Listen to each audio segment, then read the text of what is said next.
नमस्कार। Now our constitution की इस सीरीज़ में हम भारतीय संविधान की प्रस्तावना यानी उद्देशिका के बारे में चर्चा करेंगे।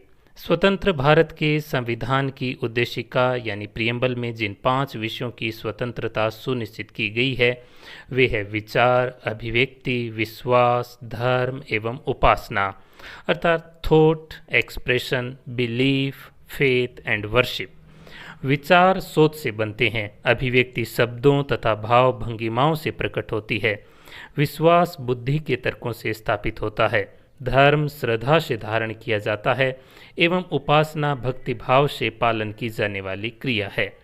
अर्थात सोच, भाषा, तर्क, श्रद्धा एवं भक्ति के द्वारा हर व्यक्ति के व्यक्तित्व को निखारने की स्वतंत्रता संविधान हमें प्रदान करता है। साथ ही संविधान ने यह भी माना है कि व्यक्ति की गरिमा इसी में है कि राष्ट्र की एकता और अखंडता को सुनिश्चित करने वाली बंधुता को बढ़ाने के लिए वह दृढ़ संकल्पित हो।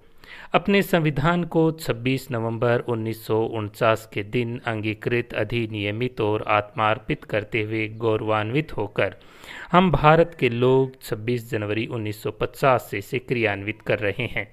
संविधान की उद्देशिका यानी प्रियम्बल में नागरिकों के सामाजिक, आर्थिक एवं राजनीतिक न्याय के साथ प्रतिष्ठा एवं अवसर की समानता को भी सुनिश्चित किया गया है।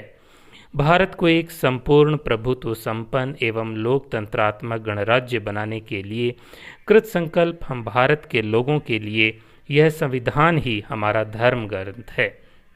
उसे इसी श्रद्धा भाव से हम सब देखें, यह स्वाभाविक है, यही अपेक्षित भी है, अथवा यदि यह कहा जाए कि यह अनिवार्य है तो भी अतिशयोक्ति नहीं होगी। भारत के संविधान की हस्तलिखित मूल प्रति की प्रतिलिपि को हम देखेंगे तो मुख्य पृष्ठ से लेकर अंतिम पृष्ठ तक के हर पृष्ठ पर कलात्मक चौखट, उसमें आकर्षक लिखावट और हर भाग के प्रथम पृष्ठ पर चित्रकार नंदलाल बोस व ब्योहर राम मनोहर सिन्हा द्वारा 1 या 2 चित्रों से की गई सजावट मन को मोह लेती है। ये चित्र केवल मन को भाव विभोर ही नहीं करते, वे तो मानो संविधान निर्माताओं की मनीषा को प्रकट कर रहे हो ऐसा प्रतीत होता है। प्रस्तावना की चौखट के कोने पर चित्रकार राम मनोहर सिन्हा ने अपने संक्षिप्त हस्ताक्षर के रूप में राम लिखकर संविधान के साथ साथ संयम को भी अमर कर लिया।